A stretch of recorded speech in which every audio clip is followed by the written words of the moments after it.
Assalomu alaykum. Navbatdagi Farg'ona viloyatidagi Premium Medical klinikasida amaliyotimiz uchun keldik. Xudo xolasa hozir boshlaymiz. Amaliyotdan oldingi ko'ramiz. Ikkita kaft bilan sig'mayapti bu oyoq. Semizlikka og'ir darajalari xolajonimiz, ya'ni bu fil oyoq deyiladi buni. Tabiiy yo'llar bilan davolashga imkoniyat bo'lmagani uchun 3-darajali og'ir semizlik darajalari bor. Shuning uchun oshqozon kichratish amaliyoti reja qilindi. Amaliyotdan keyingi natijalarda xudo xolasa ko'rib boramiz. Bemorimizga sog'lom yetlagan holatda jamoaviy kurashib, sog'lom hayot kechirishlarga yordam beramiz. Marg'ilon shahri kombinatdan 150 kiloman. Endi yoshim katta bo'lgan sari qiyinchilik bo'ldi. Oyoqlarim og'riyapti. O't, jigarlarda muammolar boshlanyapti. O'shaning uchun Ismoiljon Nazarovni amaliyotlariga o'zimni topshirdim. Iloyim qo'llari yengil bo'lsin, eson-omon chiqib olay. Shu qarorni qildim. Necha kilo bo'lasiz endi? 90-100 bo'lsa bo'ladi. Sog'lik uchun, chiroy uchun bas, faqat sog'lik, organizmim yaxshi ishlab, xudo xolasa bor rohatini uzoq umr ko'rsam shu menga. Hurmatli kuzatuvchilar, Farg'ona viloyati Premium Medical klinikasida semizlik kasalligini og'ir darajalarida kurashayotgan bemorimizni hozir oshqozon kichraytirish amaliyotini boshladik. Xudo xolasa hamma duo qilib tursin. Amaliyotimiz umumiy narkoz ostida bo'ladi. Uxlaysiz, hech narsani sezmaysiz. Uxlaganingizdan keyin kichkina teshik orqali oshqozoningizni charmdan ajratiladi va turba holatiga, nay holatigacha qisqartirib oshqozon olib tashlanadi. Amaliyotdan keyingi hayotimiz asosiy hayot. Ya'ni yeb ichishimizni nazorat qilishimiz kerak. Ya'ni kichkina dozada oz-ozdan ho'plab organizmga kerakli bo'lgan sifatli suvlarni ichib hayot kechirishni boshlaymiz. Kerakli dori-darmonlar bilan va kerakli mutaxassislar nazorati bilan birgalikda. Kelishdimi? Xo'p. Alloh oson qilsin. Bismillahirrohmanirrohim boshlaymiz. Kelishdimi? Alloh oson qilsin. Bismillahirrohmanirrohim.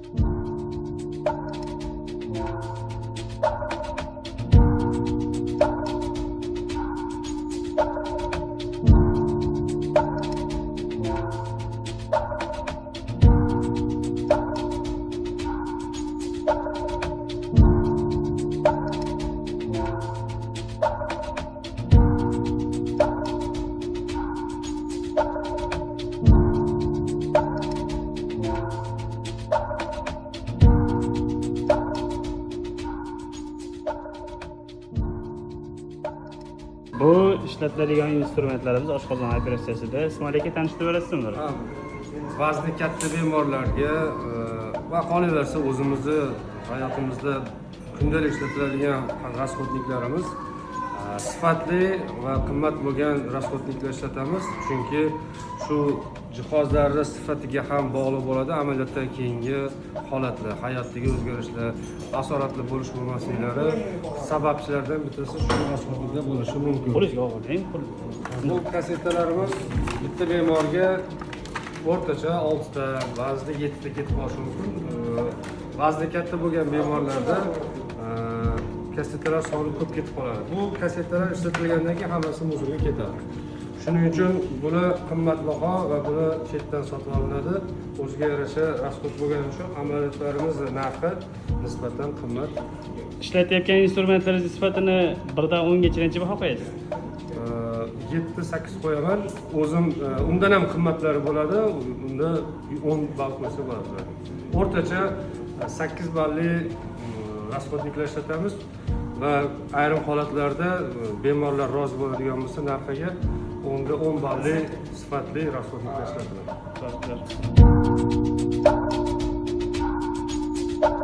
Operatsiya tugagandan keyin palatada bo'lasiz. Aytganini qilasiz, hammasi yaxshi. Oldi turibga o'rab o'tishingiz kerak.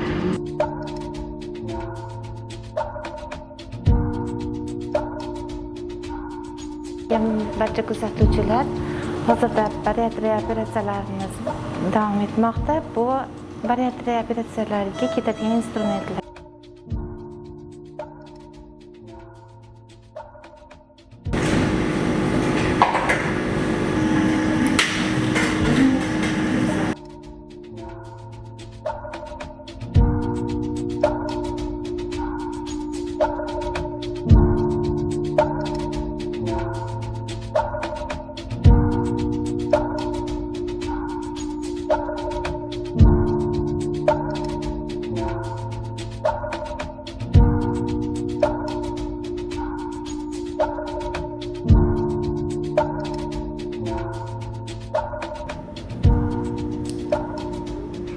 Piyodalik.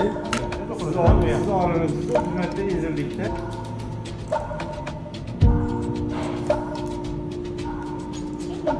Oshqozon operatsiyasi amalga oshiryapti.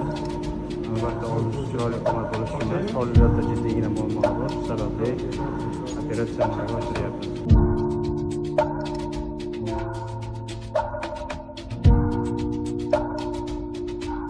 Bir 152 kilo vazndagi og'ir darajadagi semizlikdagi ayolimizni amaliyotlarini yakunladik.